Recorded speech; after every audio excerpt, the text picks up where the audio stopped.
Že po prvem polčasu so krkaši vodili z 2-0 in tako ostajajo neporaženi v letošnjem prvenstvu.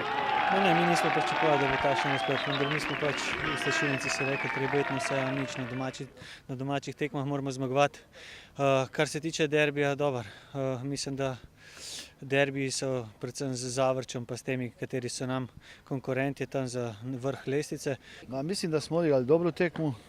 Nasprotnik je bio tudi kvalitetan, organiziran, ali naša kvaliteta je prišla do izraza.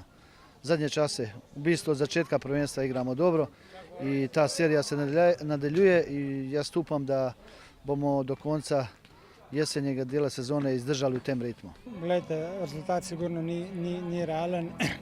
Mi dejansko smo dosti dobro smo odigrali tekmo, imeli šanse, vendar Krka zabijala, mi pač ne. Treba reči, da smo dobili vse 3 gole po individualnih napakah. Sicer pa se bosta isti moštvi že jutri pomerili v pokalnem tekmovanju, spet v Novem mestu. Pa moram priznati, na tej tekmi sam planiral dati priložnost tudi tistim, kateri nisu dosti igrali. Mi gremo na zmago, kot vedno.